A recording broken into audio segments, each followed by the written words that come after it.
Media మిత్రులందరికీ నమస్కారం. వేదిక మీద ఉన్న పెద్దలందరికీ నా నమస్కారం.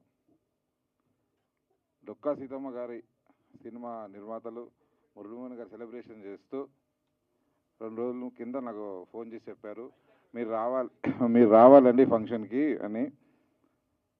సరే, ఇద్దరు అంటే డొక్కా సీతమ్మ గారు ఆమె పుస్తకాలలో ఆమె గురించి చదివి విని చాలా అంటే ఒక పూట అన్నం పెడితేనే, ఒక పూట అన్నం పెట్టి ఒకరికి చేస్తేనే మనం ఏదో గొప్పగా ఫీల్ అయిపోతాం. అలాంటిది కొన్ని లక్షల మందికి ఎన్నో సంవత్సరాలుగా ఆమె జీవితాంతం ఒకే సేవ చేసి నా మహాతల్లి పేరు మీద సినిమా తీయటం ఆ నిర్మాతలను నేను మనస్ఫూర్తిగా గౌరవిస్తున్నాను.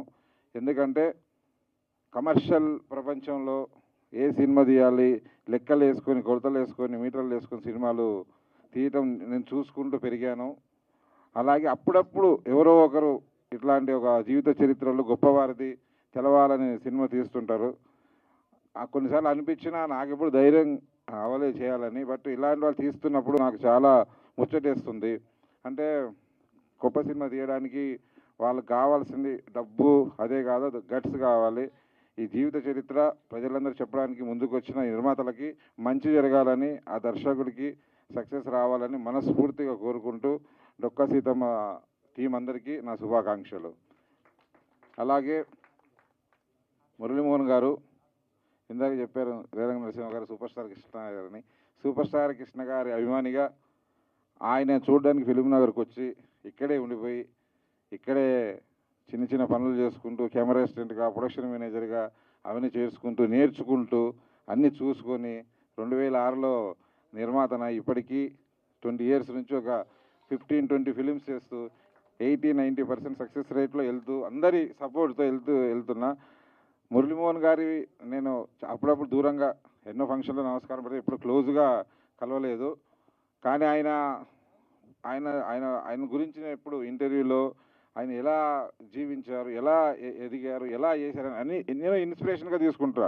ఎన్నోసార్లు నాకు ఎన్నో అవకతవకలు వచ్చినప్పుడు, ప్రాబ్లమ్స్ వచ్చినప్పుడు ఇన్స్పిరేషన్గా తీసుకుంటా. ఆయన చెప్పిన ఎన్నో వర్డ్స్ ఇన్స్పిరేషన్గా తీసుకుంటా. ఎట్లాగైనా అది ఫాలో అవ్వాలని చాలా మీ లైఫ్ స్టోరీ నాకు చాలా ధైర్యాన్ని ఇచ్చింది సార్ చాలా సందర్భాల్లో. ఎందుకంటే ఒక మనిషి అన్ని ఫీల్డ్లలో సక్సెస్ ఉండడం అంత ఈజీ కాదండి. ఎక్కడో దగ్గర ఉంటారు. అది ఎంత అంటే ఆయన టీనేజ్లోనే, ఎదిగేజ్లోనే ఒక పట్టుదలతోటి ఇలాగే ఉండాలని ఒక పెట్టుకుంటే తప్ప జరగలేదు. ఆయన ఆ ఏజ్లో ఆయనకు అప్పుడు గుర్తుకు ఒక క్రమశిక్షణ పెట్టుకొని ఒక సక్సెస్ఫుల్ నటుడిగా, సక్సెస్ఫుల్ నిర్మాతగా, అన్నిట్లలో రాజకీయ రంగంలో, సినిమా అంటే రియల్ ఎస్టేట్లో అన్నిట్లలో ఆయన నెంబర్ 1 పొజిషన్, అందరికీ ఆదర్శం. ఆయన పుట్టినరోజు వేడుకలకు నేను ఇక్కడ పాల్గొంటున్నందుకు చాలా గర్వంగా ఫీల్ అవుతున్నా. మనస్ఫూర్తిగా చెప్తున్నా sir, happy birthday to you. మీరు నిండు నూరేళ్ళు ఇలాగ ఉండాలని, ఎంతోమంది ఇన్స్పైర్ అవ్వాలని మనస్ఫూర్తిగా కోరుకుంటూ ముగిస్తున్నా. Thank you so much. ఇందాక చాలా విషయాలు మాట్లాడుకున్నాం, కానీ మురళీమోహన్ గారికి ఎప్పుడు ఎలాంటి పరాజయము దొరకలేదు, ఎదురవ్వలేదని. కానీ ఒకే ఒక్క దెబ్బతిన్నారు ఆయన ప్రొడ్యూసర్గా. ఆ దెబ్బతిన్న సమయంలో ఆయన కోల్పోయిన ఆత్మస్థైర్యాన్ని కోల్పోయి ఉంటే మనం ఈ రోజున మురళీమోహన్ గారి గురించి ఎంత గొప్పగా చెప్పుకునే అవకాశం ఉండేది కాదేమో.